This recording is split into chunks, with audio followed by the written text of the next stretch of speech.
Commander Sarah Chen looked out the window at the stars. She stood in a meeting room on Kelmar 9 station. This was an important day for Earth.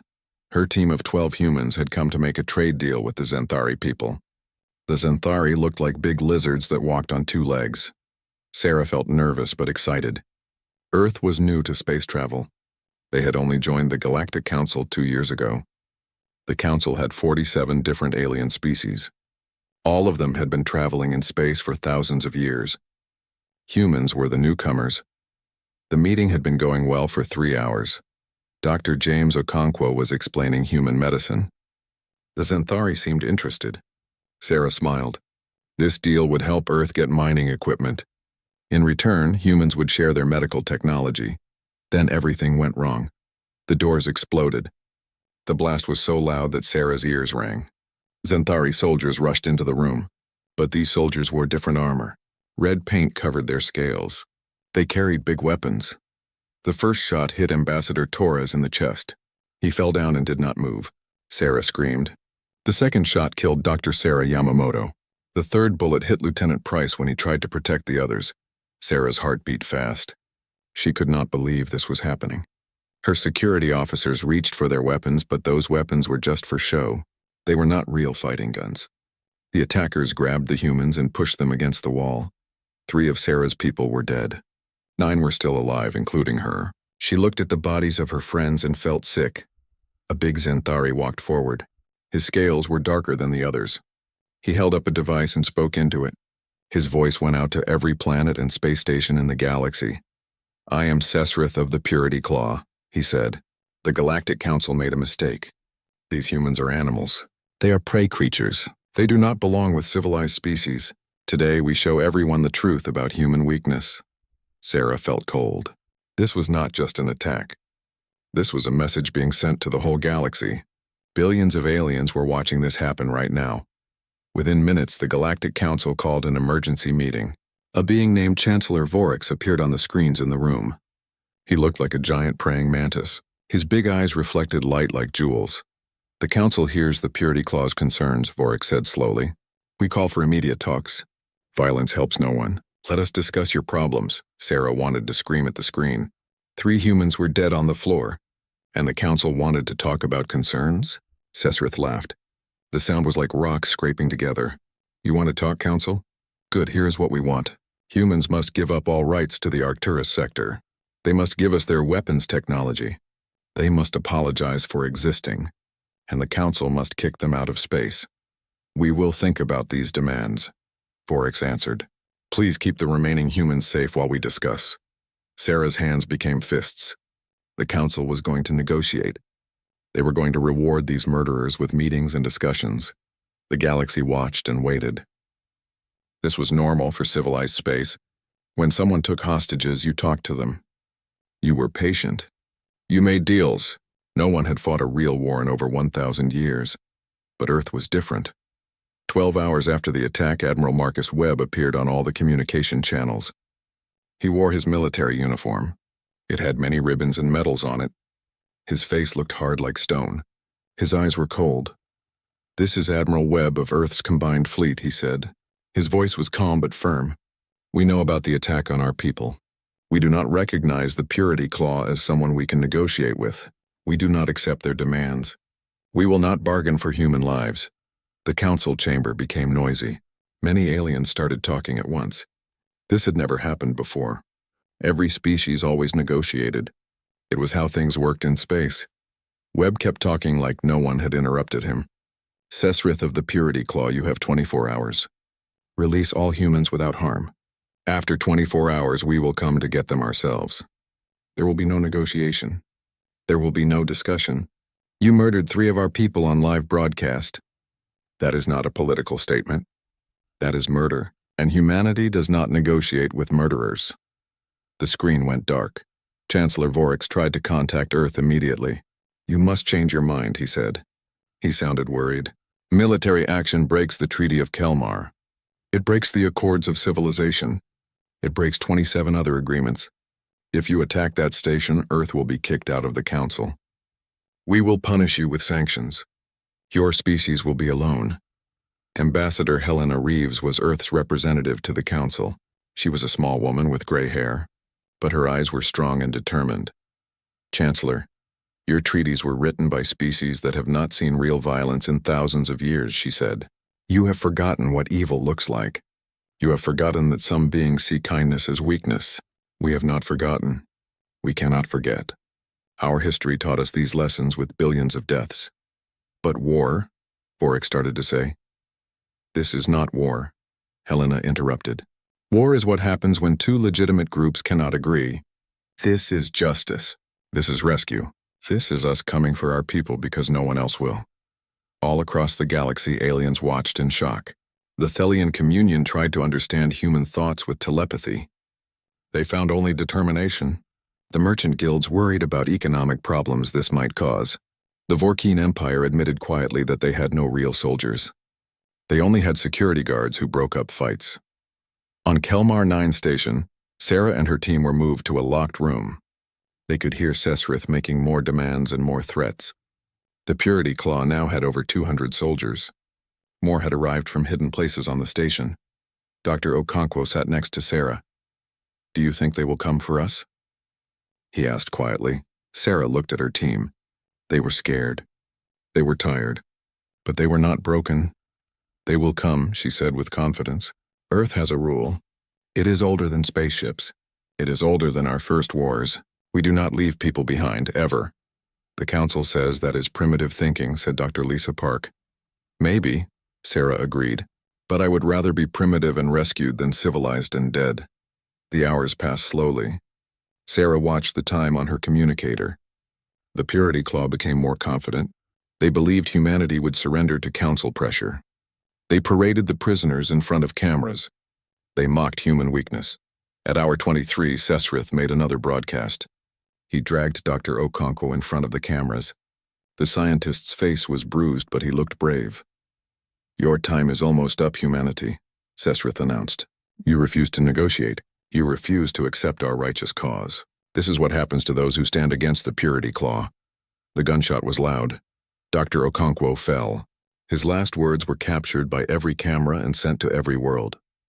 Don't negotiate. Come get us. Sarah felt tears on her face. But she also felt certain about something. Earth would not accept this. Admiral Webb appeared on screens across the galaxy exactly 24 hours after his first message. Behind him, people worked on a warship bridge. Your time is up, he said simply. To the hostages, keep your heads down.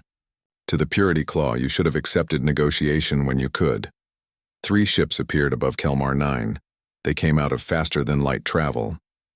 The Dreadnought Retribution, the carrier Valkyrie, the stealth frigate Shadow of Mercury. They were not the biggest ships in space, but they were built for one purpose that humanity had practiced for centuries. They were built for war, and war had come to Kelmar 9. The Galactic Council chamber had never seen such chaos. Representatives from 47 worlds shouted over each other, their translation devices creating a cacophony of overlapping languages. Chancellor Vorik struck his ceremonial staff against the floor 3 times, the sound echoing like thunder. Order, he demanded. We must have order. The Thelian representative, a shimmering form of collected consciousness named Seraph, spoke with multiple voices at once.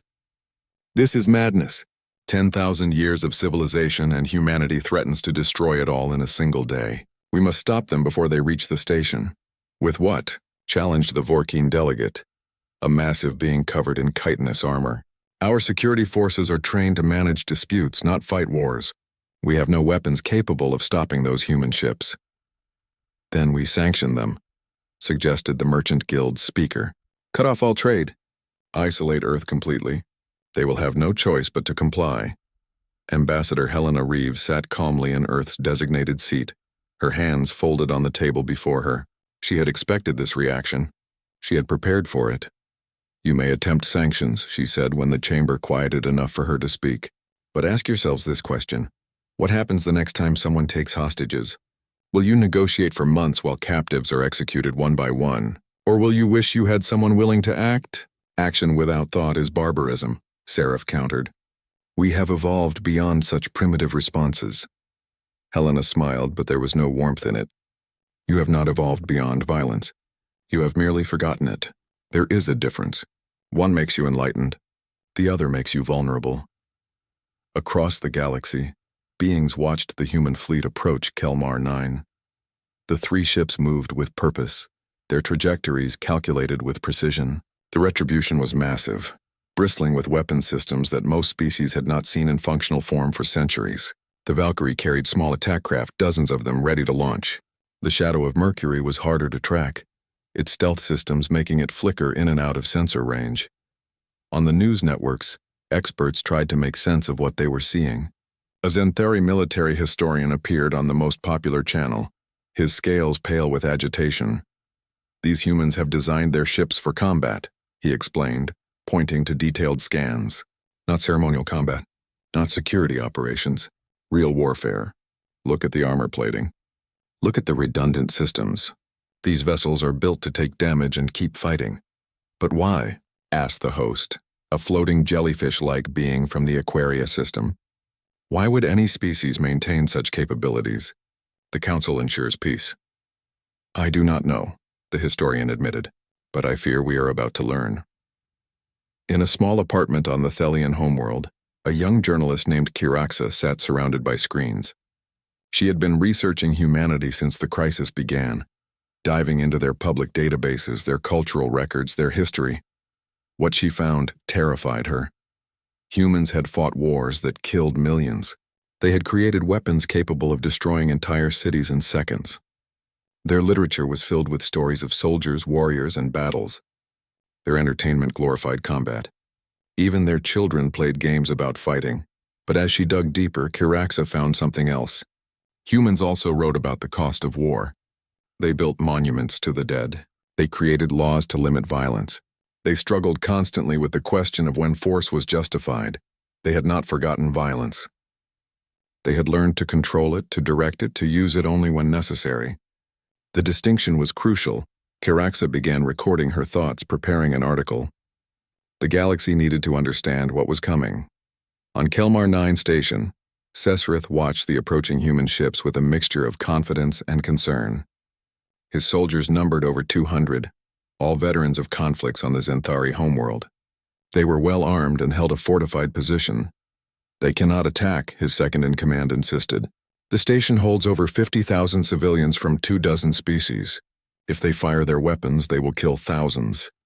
Then we are safe, Sesrith decided. The humans will be forced to negotiate after all. Their fleet is nothing but a show of force. But even as he spoke, doubt crept into his mind. The human admiral had not sounded like someone making threats. He had sounded like someone making promises. In their cell, Sarah Chen whispered to her remaining team members, "When they come, and they will come, stay low. Cover your heads. They will not stop until they reach us." "How can you be so sure?" asked Dr. Park. Sarah touched the small flag patch on her uniform, the one every member of Earth's diplomatic corps wore. "Because I know our history. Because I know what we are willing to do for each other. The galaxy thinks we're barbaric for not negotiating. But what they don't understand is that negotiating with murderers only encourages more murder. We learned that lesson in blood, over centuries. We will not forget it just to make the Council comfortable." The hours crawled by. The human fleet took up position around Kelmar 9, no demands, no warnings, no communication at all. The silence terrified the Council more than threats would have. Chancellor Voryx made one final attempt to reach Admiral Webb. The connection opened, showing the Admiral's weathered face. "Admiral, I beg you to reconsider," Voryx said. "We can resolve this peacefully. Give us time to negotiate. The Purity Claw will release the hostages. They always do eventually." "Eventually," Webb repeated, his voice flat. "How long is eventually, Chancellor? Days, weeks? How many more of my people die while you discuss proper protocols? We have systems in place. They work. They have worked for thousands of years. They work for you," Webb corrected. "They work for species that have forgotten what real evil looks like. But they do not work for the hostages who die waiting for your committees to reach consensus. They do not work for the families who never see their loved ones again. Your system creates victims and calls it civilization. And your system creates what?" Voryx challenged. "More violence. More death?" Webb leaned forward. "Our system creates justice, swift, certain. And most importantly, it creates deterrence. After today, Chancellor, think carefully about this. How many hostage situations will there be when everyone knows that humanity will come? Immediately and with overwhelming force. The connection ended. Sesrith received the deadline notification. He laughed and activated the station-wide broadcast system. Hear me, humans! I hold 9 of your people. I have soldiers at every entrance to this section. If you attack, they die. If you fire your weapons, thousands of civilians die. You have no choice but to negotiate. Admiral Webb's response was simple. He gave a single order to his fleet. Execute Extraction Protocol Delta. Minimize civilian casualties. Recover our people. Leave no one behind. The shadow of Mercury moved so fast that station sensors barely registered it. The stealth frigate aligned itself with an emergency airlock on Kelmar 9's outer hull. Magnetic clamps engaged with a heavy thud that echoed through the station's superstructure. Inside the ship, Captain Alexei Volkov checked his squad's equipment one final time. 60 soldiers, the best humanity had trained. Each one wore powered armor painted matte black. Each one carried weapons designed for one purpose. Remember the mission, Volkov said quietly. Civilians are not targets. We avoid casualties wherever possible, but the Purity Claw made their choice when they executed our people. We are here to bring our team home. Whatever it takes, his soldiers nodded. They had trained for this scenario 100 times. They had studied the station's layout, identified the fastest routes to the hostages, planned for every contingency. The airlock began to cycle open. Across the galaxy, billions watched their screens. Some prayed for peace, some prepared for humanity's failure, and a few, very few, began to understand that the galaxy was about to change, forever, because humanity had not come to negotiate. They had come to show the galaxy what happened when you murdered their people and expected them to talk about it. The first breaching charge detonated and the assault began. The explosion was precise, cutting through Kelmar 9's outer hull like a surgical knife. Captain Volkov was first through the breach, his armor's sensors painting the corridor in thermal colors. Empty. Good. The station's emergency bulkheads had sealed automatically, protecting the civilian areas. His squad moved in behind him, flowing like water through the compromised section. They had 4 objectives: reach the hostages, secure the civilians, neutralize the Purity Claw, and extract. Simple on paper, deadly in practice. Contact 50 meters, Junction 3, reported Sergeant Maria Santos. Her helmet display showed 8 heat signatures moving toward their position. Non-lethal options first, Volkov ordered. They get one chance to stand down. The Purity Claw soldiers rounded the corner and froze. They had expected security forces, maybe Vorkeen peacekeepers with shock batons and stern warnings. Instead, they faced human soldiers in full combat armor, weapons aimed with steady hands. Drop your weapons, Volkov said in the Zenthari language. You will not be harmed if you comply. One soldier dropped his rifle immediately. 3 others followed, but 4 raised their weapons and fired. The plasma bolts splashed against human armor, dissipating across energy shields. The return fire was instantaneous and precise. 4 shots, 4 targets down. The remaining Zenthari soldiers stared in shock at how fast it had happened. Secure them, Volkov ordered. 2 of his soldiers moved forward with restraints while the rest of the squad continued toward the hostage location. On the station's main promenade, panic spread like wildfire. Thousands of civilians from dozens of species had heard the explosion. They ran in every direction, screaming in languages the translation system struggled to keep up with. Lieutenant Chen, no relation to Commander Sarah Chen, stood at an intersection with her fire team, directing the fleeing civilians. This way, this way. Move to the emergency shelters. You are not in danger if you follow instructions. A Thelian child separated from its parents stood frozen in terror. Lieutenant Chen scooped up the small glowing being, feeling its consciousness brush against her mind. Fear, confusion. The Thelian expected violence, expected to be hurt. Instead, Chen carried it to a shelter and handed it to station security. Find this one's family, she said gently, then returned to her position. The galaxy watched this moment on live feeds. A human soldier armed for war taking time to save an alien child. It did not fit the narrative many had built in their minds. Deep in the station, Commander Sarah Chen heard the distant sounds of combat and knew rescue was coming. She looked at her 7 remaining team members. Dr. Okonkwo was gone. 3 others had been killed in the initial attack. But these 7 were survivors. "They are coming for us," she said quietly. "But we are not going to wait helplessly." For hours she had been working on her restraints, slowly loosening the molecular bonds. Her hands were bloody from the effort, but the restraints were weakening. Around her, the others did the same. The door to their cell opened. A Purity Claw guard entered, weapon raised. Sesrith's orders had been clear. If the humans attacked, execute the hostages. The guard never got a chance to fire. Sarah lunged from her position, broken restraints falling away. Years of diplomatic service had not erased her combat training.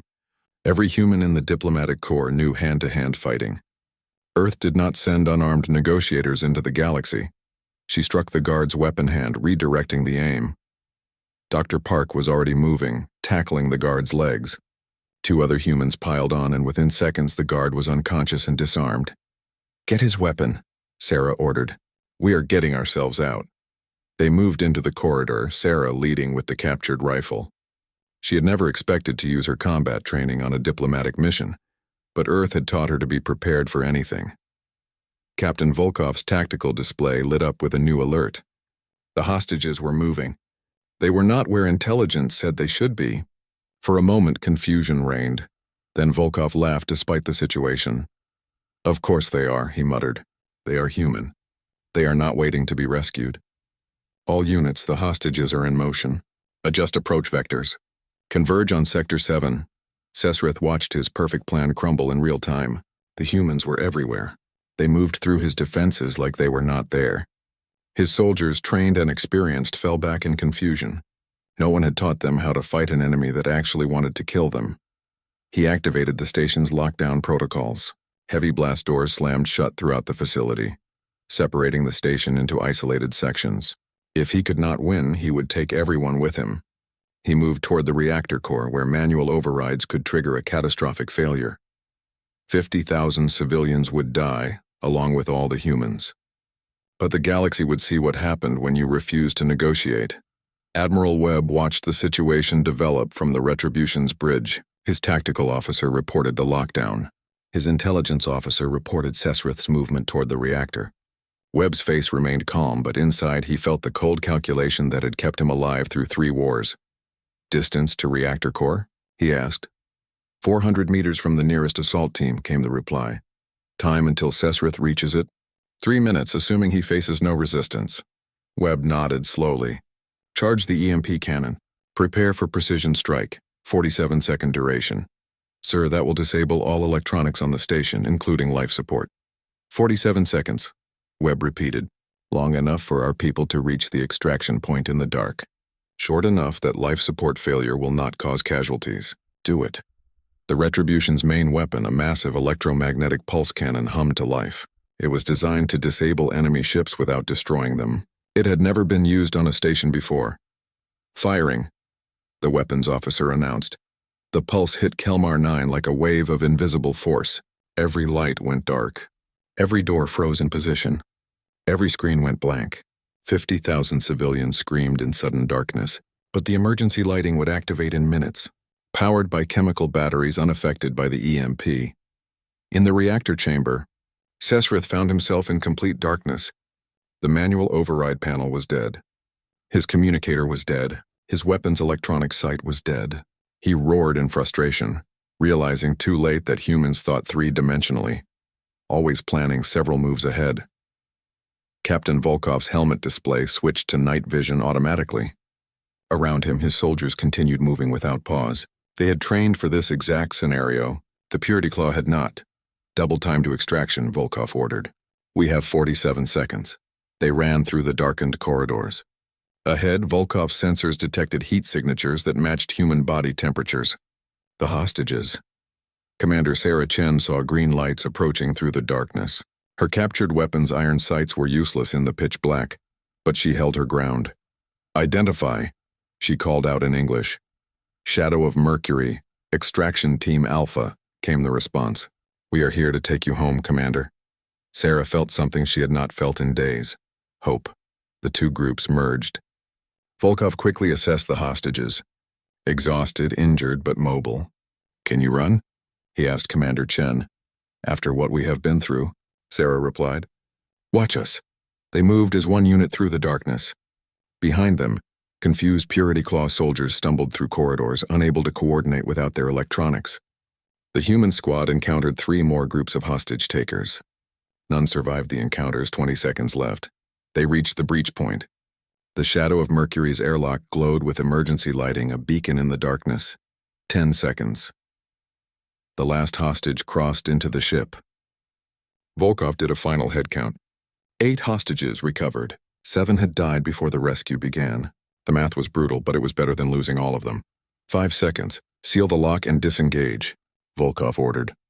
The shadow of Mercury released its magnetic clamps and fired thrusters, pulling away from Kelmar 9 just as power began returning to the station. Lights flickered back on throughout the facility. Life support resumed. Communications restored. Ancesrith stood in the reactor chamber alone and defeated, as station security forces rushed in to arrest him. On the Retribution's bridge, Admiral Webb watched the shadow of Mercury dock with the carrier Valkyrie. His tactical officer reported all personnel accounted for. Casualties? Webb asked quietly. 8 hostages lost before we arrived, sir. 4 soldiers wounded, none critical. Enemy casualties 43 confirmed. Webb nodded slowly. 43 lives ended today because their leader chose violence over surrender. He felt no joy in that number, only a grim satisfaction that justice had been served. Across the galaxy, beings who had never witnessed real military action sat in stunned silence. The entire operation, from breach to extraction, had taken 4 hours. 4 hours to accomplish what Council negotiators might have spent months attempting, and the humans had done it while protecting civilians, minimizing casualties and showing a level of military precision that most species thought was ancient history. Chancellor Vorik sat in his chambers, watching the footage replay. The Purity Claw was defeated. The hostages were safe, and the galaxy would never look at humanity the same way again. He questioned now was whether that change would bring peace or chaos. Only time would tell. 3 weeks after the Kelmar 9 incident, Ambassador Helena Reeves stood before the Galactic Council's High Court. The chamber was ancient, built from crystalline structures that amplified sound and light. 47 species sent representatives. Every major news network broadcast the proceedings. The charges against Earth were extensive. Unauthorized military action, violation of neutral space, excessive use of force, breach of 27 treaties. The prosecution demanded Earth's expulsion from the Council and complete economic isolation. Chancellor Vorik himself led the prosecution. His insectoid features remained neutral, but his voice carried the weight of 10,000 years of galactic law. The accused will approach, he announced formally. Helena walked to the center of the chamber. She wore a simple blue suit, Earth's flag on her lapel. No armor, no weapons. Just one woman standing before the judgment of the galaxy. Ambassador Reeves, how does Earth respond to these charges? Vorik asked. Helena looked up at the assembled representatives. We acknowledge our actions. We do not deny them. We would do them again if necessary. Shocked murmurs filled the chamber. Most species expected apologies, explanations, pleas for understanding. Helena offered none of these things. Vorik struck his staff for silence. You admit guilt, then? We admit action, Helena corrected. Guilt implies wrongdoing. We saved our people from murderers. That is not wrong. That is duty. You violated sacred protocols, shouted the Thelian representative Seraph. You brought war to a station full of civilians. Helena turned to face the glowing being. We brought justice, and we protected those civilians more carefully than the Purity Claw did. Our soldiers risked their lives to evacuate innocents while fighting to reach the hostages. The Purity Claw cared nothing for the 50,000 beings on that station. They would have killed everyone if it served their purpose. You cannot know that, Seraph insisted, can I not? Helena pulled out a data chip and inserted it into the court's main display. These are files recovered from Purity Claw communications. May I present evidence? Vorik nodded slowly.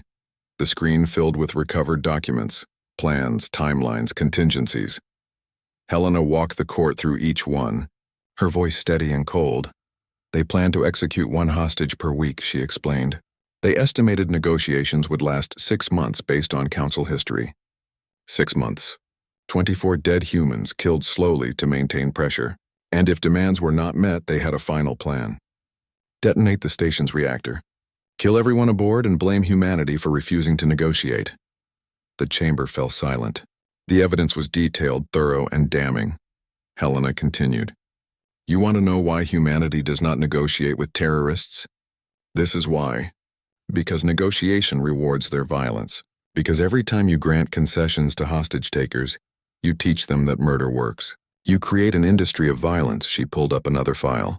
Over the past 500 years, there have been 23 hostage situations in Council space. I have analyzed all of them. Average duration, 8 months. Average hostage survival rate, 34%. 2/3 of hostages die waiting for your careful diplomacy. A new voice spoke up. Caraxa, the young Thelian journalist, had been granted permission to testify.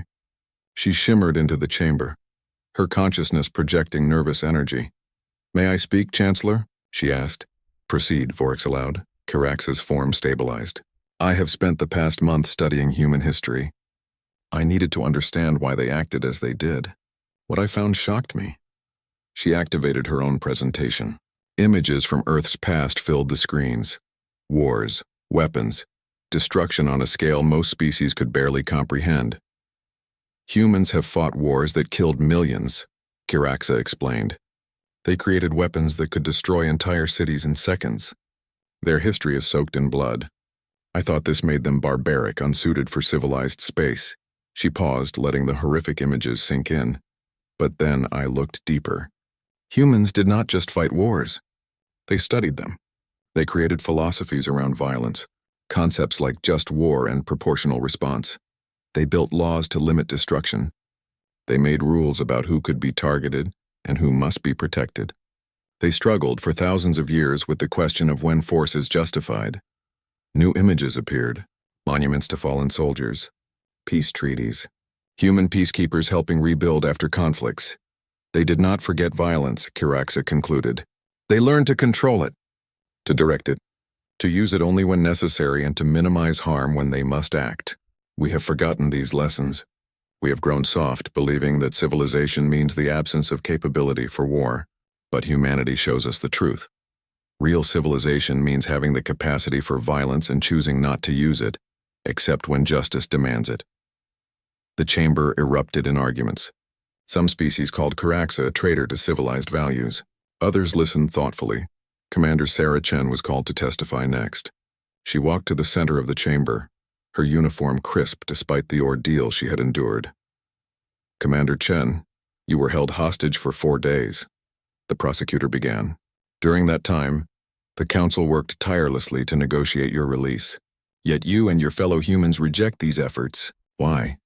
Sarah looked directly at the prosecutor. How many of us needed to die before those negotiations bore fruit?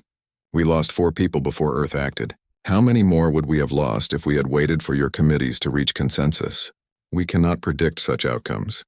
Yes, you can, Sarah said firmly. Ambassador Reeves showed you the statistics.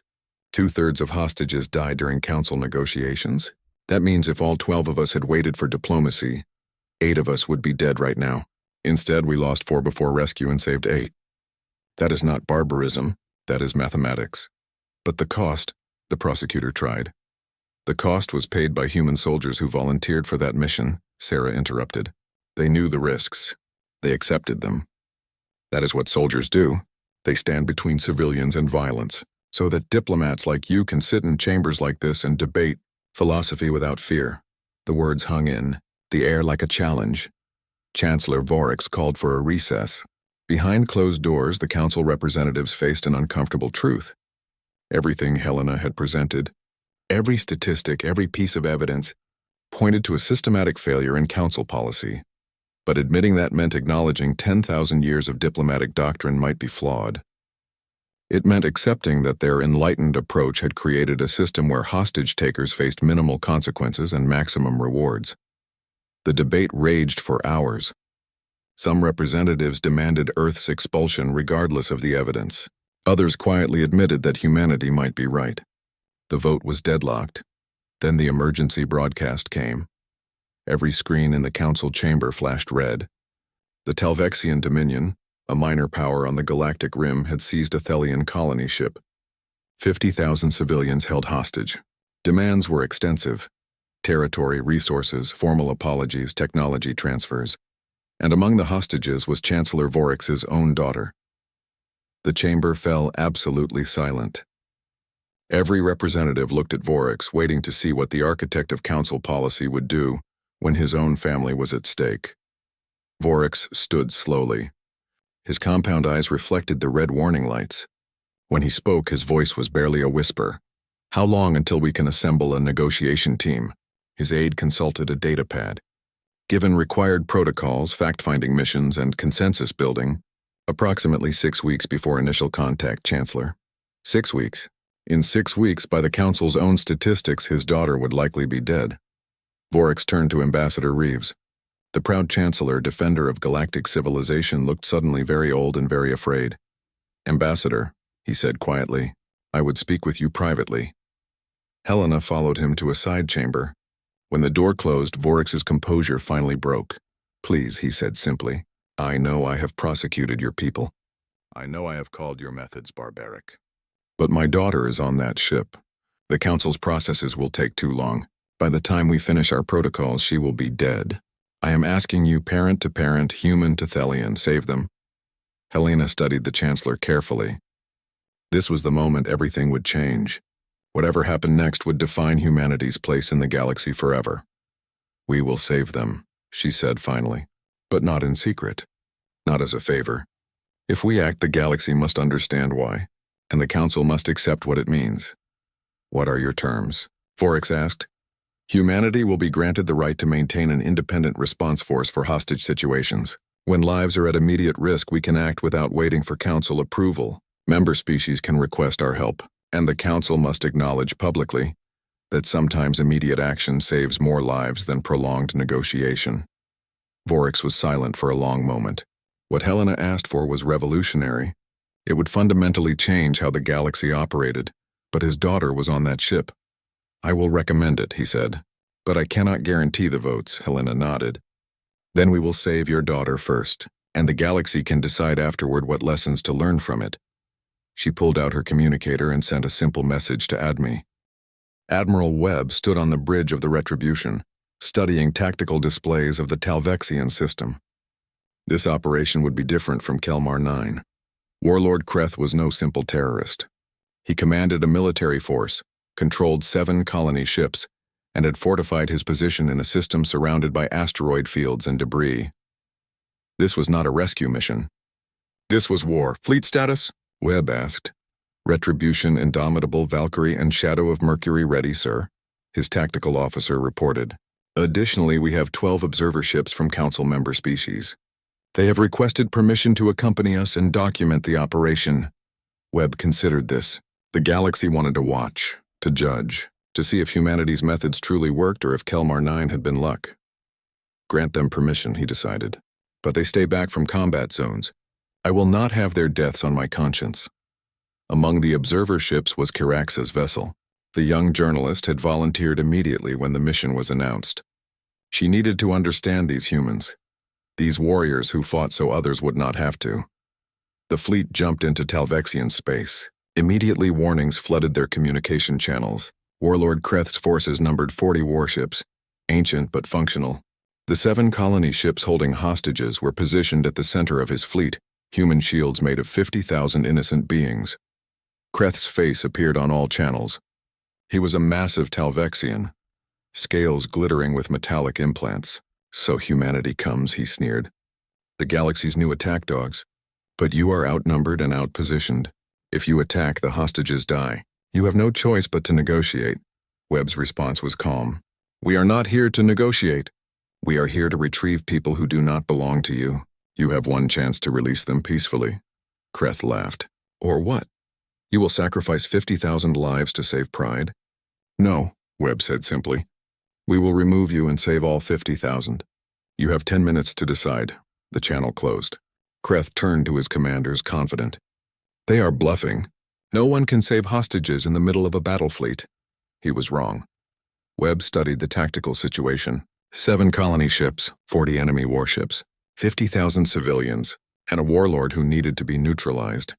"Execute Operation Thunderstrike," Webb ordered. "Phase 1. Isolation. The Retribution and Indomitable opened fire, not on the Talvexian ships but on strategic points around the system. Weapons platforms hidden in asteroids, communication relays, supply depots. Within minutes, the Talvexian fleet was cut off from reinforcements and outside communications. Kreth watched his tactical network collapse. All ships defensive formation. Protect the colony vessels. Phase 2 began. The Valkyrie launched its full complement of strike craft. 100 small fast attack ships swarmed the Talvexian fleet. They did not engage in combat. Instead, they scattered electronic warfare pods throughout the battlefield, creating a maze of sensor interference. Sir, we are losing contact with perimeter ships, a Talvexian officer reported. Kreth slammed his fist on the console. Fire at will. Destroy anything that moves. His fleet opened fire wildly into the sensor haze. They hit nothing but empty space and occasional drones designed to mimic ship signatures. Phase 3 was already in motion. The shadow of Mercury, invisible in the chaos, had positioned itself near the 7 colony ships. Aboard, Captain Volkov prepared 7 assault teams simultaneously. This would be the most complex operation he had ever commanded. All teams we execute in 60 seconds, he announced. Synchronized breach. No mistakes. These people are counting on us. Among the observer ships, Kiraxa watched with her telepathic senses extended. She could feel the determination radiating from the human ships. No fear, no hesitation. Only focused purpose. How are they so calm? She wondered aloud to her crew. One of her advisors, an old Thelian who had studied military history, answered quietly. Because they have done this before. Not this exact mission, but operations like it. Humans train for war the way we train for diplomacy. It is in their bones. The 60 seconds expired. 7 breaching charges detonated simultaneously. 7 assault teams poured into 7 colony ships. The operation was massive, complex, and perfectly coordinated. On Colony Ship 3, Lieutenant Maria Santos led her team through corridors packed with terrified hostages. We are human military, she called out in multiple languages. Stay calm. Follow our directions. We will get you to safety. Talvexian guards opened fire. Santos's team returned fire with devastating accuracy. 3 guards down in as many seconds. The hostages screamed and scattered. Secure them, Santos ordered. Her team moved through the ship like a surgical blade, cutting away Talvexian resistance while protecting every civilian they could reach. On the Retribution's bridge, Webb monitored all 7 operations simultaneously. Colony Ship 1 was clear. Colony Ship 2 was experiencing heavy resistance. Colony Ship 4 had a complicated situation involving hostages used as human shields. Send reinforcements to Ship 2, Webb ordered. Ship 4, authorize use of non-lethal gas. Clear the hostiles without risking civilian casualties. Aboard one of the observer ships, a Vorkine military commander watched in awe. The coordination, he whispered. How do they manage so many operations at once?